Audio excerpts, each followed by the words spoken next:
And welcome back. So now we're going to talk about model fit. So we have estimates. We have an estimated coefficient and an estimate of the slope, that is to say the effect of x on y. And these estimates give us ways of making predictions. For any value of x you give me, I can make a guess at y. Now the question is how well did we do in this entire estimation process? And there's two different conceptual ways of thinking about this that are related but conceptually different. So the first way of answering the question, how well did we do, is just to compare our predictions. So if we have an estimated linear model, then we have a way of making predictions, and we can ask how good or bad are those predictions. And that gives rise to one way of answering the question, how good is our model, called mean squared error or root mean squared error. There's a second conceptually different way of answering the question, how well did we do in performing our estimation, and that's to ask how much variation in y can be accounted for by x. So we'll cache both of these out in some detail. The latter notion gives rise to a quantity of goodness of fit called r squared, and we'll dwell on it a little bit because it's a powerful conceptual tool that will end up. We'll come back to it in the future when we think more deeply about what it means to say something x explains y, or x accounts for variation in y, especially when there's more than one x. But first things first.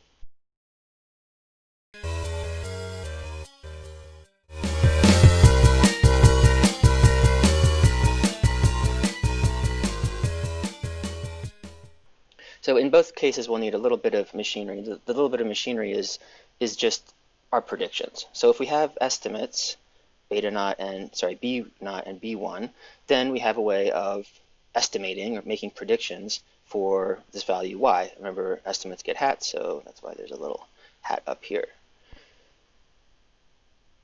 So the way to think about this is, if I tell you person I's value of x, what's your best guess of person I's value of y? If I tell you how much education someone has, what's your best guess for their wage? And that's just what this quantity is. This is just notation, this is just shorthand. Okay, so this is a guess, but we've actually observed person I, and we know person I has this much education, and we actually know that person I actually has this much wage. So we can look at the difference between our prediction and the actual value, and we'll give that thing a name. So as it turns out, that will be, so we'll give that thing a name. I'll call it the residual for observation I. And the way to think about this is that this is just how wrong our guess is. As it turns out, this also plays the role of an estimate of person I's idiosyncratic error. So that's why we can write the residual as this epsilon I hat. It's a guess at person I's error term. Okay, so here's the picture, I think. So here's the picture. So there's a lot going on in this picture, so let's break it down. So these here dots represent observations. So this here dot we've observed this individual having this value of x and this value of y. So there's a whole lot of values of y. So here's a value of y that we observed, and here's a value, and here's a value of y, and here's a value of y. You get the idea. So we can ask for all the values of y, what's the average? What is the average value of y? And I'm just going to write that down or show that graphically with this here yellow dotted line. So of all the values of y that we've observed, zoom, zoom, zoom, what's the average? It's just this here yellow dotted line, y bar. Okay, so now remember what variance is. One way to think about when we introduced variance way back when, we kind of motivated by asking how non-typical are non-typical values. If the average is one way to say, well, what's a typical value of y? What's the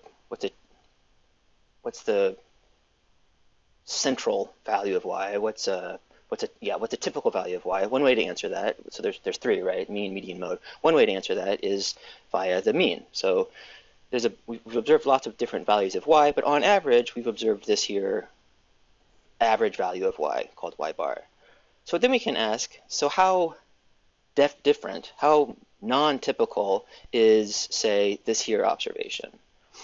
And sort of answering that question for all observations is one way to sort of cash out or even motivate variance or what variation is. But for our purposes, we can just let's just examine this here one observation and ask how non-typical is it? More formally, how different is it from the mean?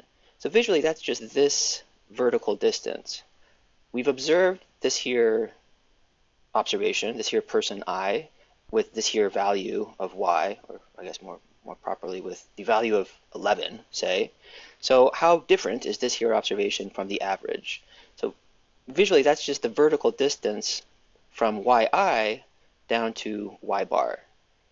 But differently, that's just the distance of this here yellow line plus this here blue line. So this here yellow line plus this here blue line is how different this observation I is from the average with respect to y. So this vertical distance is the deviance, is the discrepancy between this value of y and the average value of y. Okay, so what? So now we've got more things in this graph. So let's look at this here red line. So this here red line represents our regression estimate. We've estimated the relationship between x and y. Dear R, please perform ordinary least squares, crunch, crunch, crunch, and here we go. We've got an estimate for the coefficient, we've got an estimate for the intercept, -1.3, and we have an estimate for the slope, 0.36. So visually, that's just this here red line. So this here red line is our estimate, is the result of performing a regression. And like we've said in the last few slides, and you've heard me rambling on about, if you have an estimate, you have a way of making predictions. So this here red line gives us a way of predicting person i's value of y. So you tell me person I here has a x value of whatever that is, 23, and because we have an estimated relationship between x and y, we can make a prediction. When x is 23, what would we guess y to be? Visually, that's just this here dot. So if x were 23, what does this here red line predict y would be? What would this here red line predict the value of y to be? Well, it would predict it to be whatever this number is right here. Let's call that 7.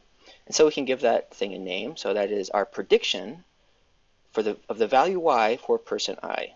We know that person I has a value of x of whatever this is, and on the basis of that and our estimate, our red line, we can make a prediction of the value of y. We'll call it yi hat, and it's right here.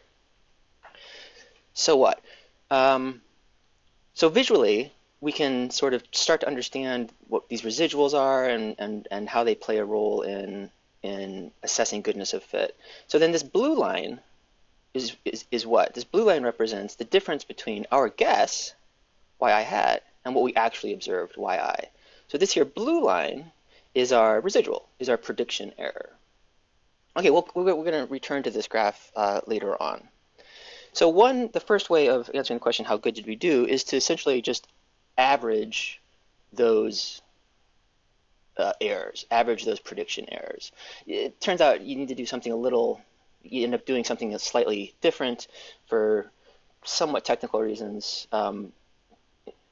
So one basis of how good a job did we do is to look at those errors, and that leads us to a quantity called mean squared error or root mean squared error. And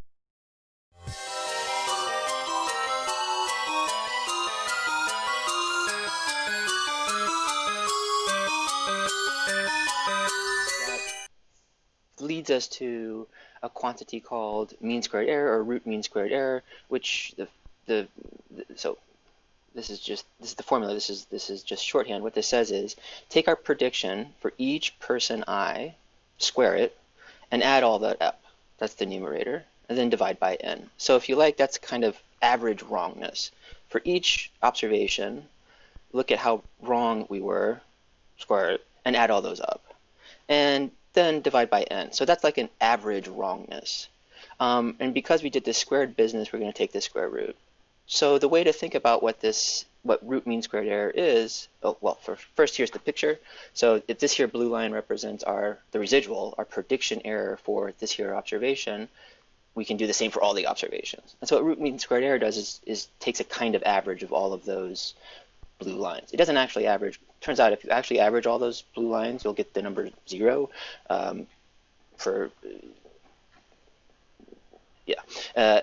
So we do this square trick, but it's a way of thinking about the average prediction error. Okay, now some cows.